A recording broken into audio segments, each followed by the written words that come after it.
എഗർ ബുൾഡോഗ്സിന്റെ പുതിയൊരിലേക്ക് എല്ലാവർക്കും സ്വാഗതം. ലോക ഫുട്ബോളിലെ ഏറ്റവും മികച്ച ഗോളടി വീരന്മാരെ എടുത്തു നോക്കിയാൽ അവിടെ തീർച്ചയായും പോർച്ചുഗീസ് ഇതിഹാസവും ക്യാപ്റ്റനുമായ ക്രിസ്ത്യാനോ റൊണാൾഡോയെ നമുക്ക് ദേശീയ ടീമിനും വിവിധ ക്ലബ്ബുകൾക്കുമായി അത്രയുമധികം ഗോളുകളാണ് അദ്ദേഹം വാരിക്കൂട്ടിയത്.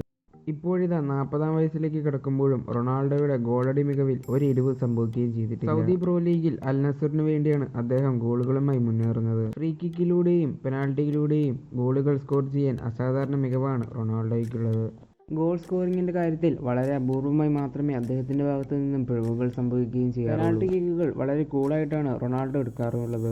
പക്ഷേ കരിയറിൽ ഒരു പെനാൽറ്റി എടുത്തപ്പോൾ മാത്രം തനിക്ക് ഏറെ ഭയം തോന്നിയിട്ടുണ്ടെന്ന് വെളിപ്പെടുത്തിയിരിക്കുകയാണ് പോർച്ചുഗീസ് ഇതിഹാസം.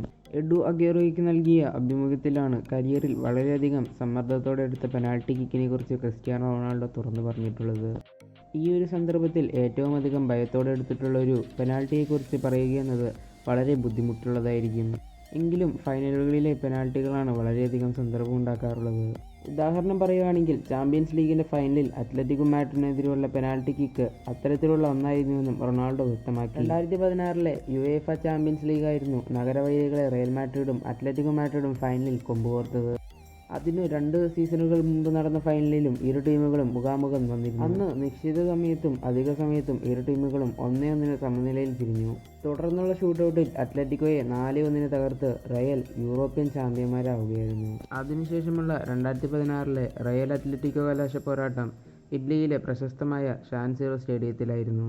ഈ കളിയിൽ ഡിഫൻഡർ സെർജിയോ റാമോസിന്റെ ഗോളിൽ 15-ാം മിനിറ്റിൽ റയലാണ് ആദ്യം മുന്നിലെത്തിയത്. എന്നാൽ 79-ാം മിനിറ്റിൽ യാനിക് കറാസ്കോയുടെ ഗോളിൽ അത്ലറ്റിക്കോ സമനില പിടിച്ചുവാങ്ങി. 90 മിനിറ്റിന് ശേഷവും എക്സ്ട്രാ ടൈമിന് ശേഷവും ഇരു ടീമും 1-1 എന്ന നിലയിൽ തുടർന്നതോടെ കളി ഷൂട്ടൌട്ടിലെത്തുകയും ചെയ്തു. അന്ന് 4-ാമത്തെ കിക്ക് അത്ലറ്റിക്കോ താരം യുവാൻ ഫ്രാൻ പാഴാക്കി. ഇതോടെ 5-ാമത്തെയും അവസാനത്തെയും കിക്ക് ഗോളാക്കിയാൽ റയലിന് വീണ്ടും യൂറോപ്യൻ ചാമ്പ്യന്മാരാവാം. റൊണാൾഡോയാണ് ഈ നിർണായകമായ പെനാൽറ്റി എടുത്തത്. ഇത് ഗോളാക്കി അദ്ദേഹം റയലിന് 11-ാമത്തെ ചാമ്പ്യൻസ് ലീഗ് ട്രോഫി സമ്മാനിക്കുകയും ചെയ്തു. അതേസമയം ഫുട്ബോൾ ചരിത്രത്തിലെ പെനാൽറ്റിയുടെ ഏറ്റവും അധികം ഗോളുകൾ സ്കോർ ചെയ്ത താരമെന്ന റെക്കോർഡിന് അവകാശി കൂടിയാണ് റൊണാൾഡോ. പെനാൽറ്റിയിലൂടെ മാത്രം അദ്ദേഹം 171 ഗോളുകളാണ് സ്കോർ ചെയ്തത്. 31 പെനാൽറ്റികൾ റൊണാൾഡോ പാഴാക്കുകയും ചെയ്തു.